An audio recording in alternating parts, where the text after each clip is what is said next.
आपका दूसरा सवाल, तो 3 तलाक का कह रहे थे कि मीडिया काफी 3 तलाक उछाल रही है और इसका क्या जवाब है। अफसोस की बात है कि माशरे में, मुसलमान के माशरे में 3 किस्म की तलाक है।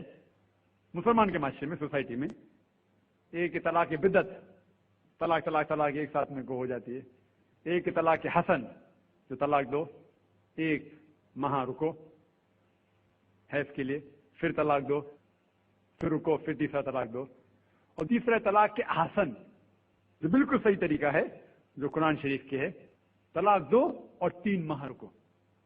कुरान की आयत है सूरह बकरा में, सूरह नंबर 2 आयत नंबर 228 में लिखा हुआ है कि जब भी आप तलाक देंगे तो 3 माह या 3 हैज की इद्दत है।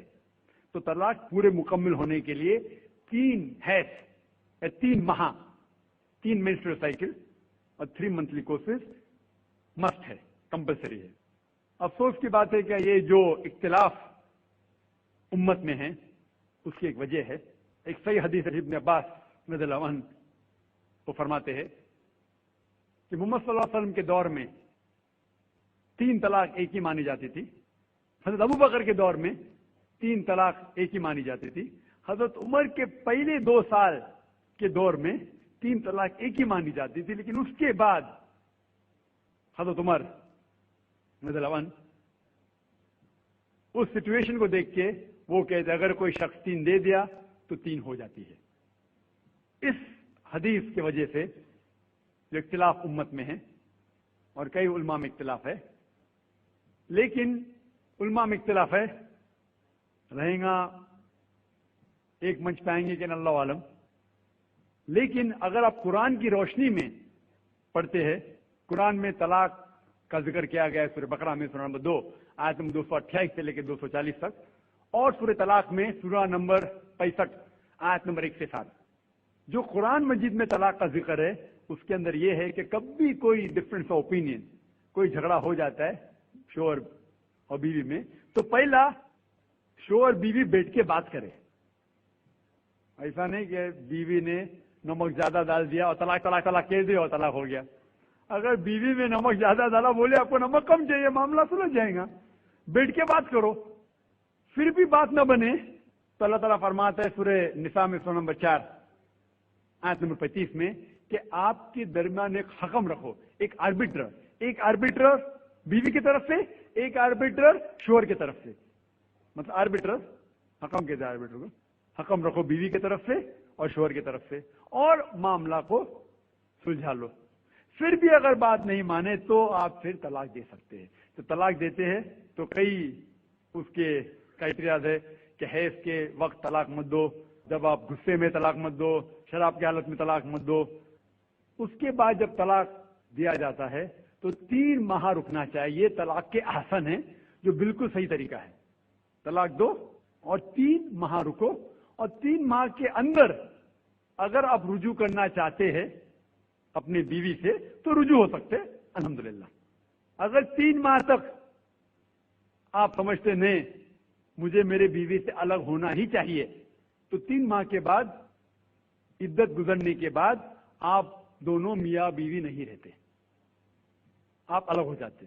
लेकिन उसके बाद अक्सर मुसलमान भी नहीं जानते ये कुरान की आयत क्या है। कुरान शरीफ में लिखा हुआ है सूरह बकरा में सूरह नंबर 2 आयत नंबर 232 में कि अगर वो शख्स अपनी पुरानी बीवी से फिर से शादी करना चाहता है तो मत रोकिए। तो अगर तलाक हो चुका है सही तरीके से, तलाक के आसन के तरीके से, और 3 माह हो गए, इद्दत गुजर गई, 6 महीने बाद अगर लगा भाई जो मैंने क्या गलत किया, मैं फिर से शादी करना चाहता है, तो वो आदमी अपनी पुरानी बीवी से फिर से निकाह कर सकता है। लेकिन नया निकाह नया महर, नया निकाह नया महर, जो कई मुसलमान नहीं जानते।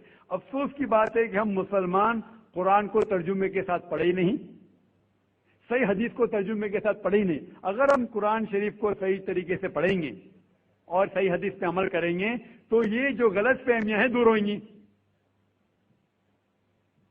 और फिर से अगर शादी हुई, फिर से आप साथ में रह सकते, फिर से प्रॉब्लम हुआ तो फिर तलाक दो, फिर 3 माह रुको, फिर से अलग हो जाओ, फिर से आप चाहते फिर से शादी कर सकते। 3 बार जायज है, तीसरे बार आखिरी बार है, उसके बाद आप फिर से शादी नहीं कर सकते जब तक वो दूसरी किसी से शादी नहीं करे। लेकिन मैंने अपनी जिंदगी में एक भी शख्स मेरे जिंदगी में नहीं आया जो तलाक के आसन किया, सही तरीके से तलाक दिया, अलहदा हो गए, फिर निकाह हो गया, फिर अलहदा हो गए, फिर निकाह हुआ, फिर अलहदा हुआ। मैंने कोई भी शख्स मेरी जिंदगी में पूरे दुनिया में ऐसा शख्स के बारे में सुना ही नहीं जो सही तरीके से किया और बिछड़ गया, फिर से शादी की, फिर से बिछड़ गया, फिर से निकाह के, फिर बिछड़ गया, फिर शादी करना चाहता है। अगर आप सही तरीके से कुरान के ऊपर अमल करेंगे तो ये नौबत आएंगी नहीं। और कुछ लोग जो इस्लाम को मजाक बनाए और क्या कहते कि अच्छा अगर एक साथ में दे दिए, 3 तलाक दे दिए, हो गई, अभी क्या हलाला करो। कुरान कहता है 3 तलाक एक साथ में भी देंगे तो एक ही होती है। मोहम्मद सल्लल्लाहु अलैहि वसल्लम के वक्त पे 3 भी एक साथ में देना एक ही होता था। हजरत अबू बकर के टाइम में भी 3 तलाक एक ही होता था। हजरत उमर के दौर में लोग जो कहते 3 तलाक 3 होती है, कई उलमा कहते हैं कि उनने ये अपने फतवे पे रुजू किए और उन्हें अफसोस था कि ये फतवा उन्हें दिए, और कई लोग कहते नहीं उनका फतवा सही था। इसमें उम्मत का इख्तिलाफ है। लेकिन अगर कुरान की रोशनी में देखेंगे तो 3 तलाक एक साथ में भी देंगे तो एक ही होती है। हजरत उमर के दौर में रज़ियल्लाहु अन्हु उन्होंने कहा था कि हम उसे कह नहीं सकते, क्या वो गलत है। लेकिन उलमा ये कहते हैं, मिसाल तो इब्न तैमिया, शेख इब्न तैमिया, वो कहते हैं कि ये हजरत उमर में अल्लाह भी प्लीज रज़ियल्लाहु अन्हु, वो मोहम्मद सल्लल्लाहु अलैहि वसल्लम ने जो कहा उसके ऊपर नहीं है। इसीलिए हमें बात मानना चाहिए कुरान और अल्लाह के रसूल की।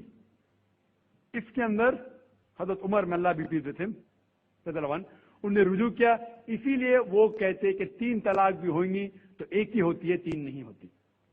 इसमें उम्मत का इख्तिलाफ इसलिए है कि हमने कुरान पढ़े ही नहीं। हम अगर कुरान पढ़ेंगे सही तरीके से और जाने, कई लोग ये समझते हैं कि तलाक के लिए 3 बार बोलना जरूरी है, अगर 3 बार नहीं कहेंगे तलाक होती ही नहीं। वो उनकी नादानी है, वो उनकी जहालत है। तो हमें क्या करना चाहिए, ये मीडिया उछाल रही है, हम मुसलमानों को ये तलाक का तरीका जो सही तरीका है तलाक के आसन, उसको आम करना चाहिए और ये कहना चाहिए किस बुनियाद पे तलाक दी जा सकती है, कब दी जा सकती है, कैसे मौके पे दी जा सकती है, देना चाहिए क्या नहीं। तो ये सब अगर हम मुसलमान आम करेंगे तो इंशाअल्लाह ये इख्तिलाफ जो उम्मत में है वो नहीं रहेंगे।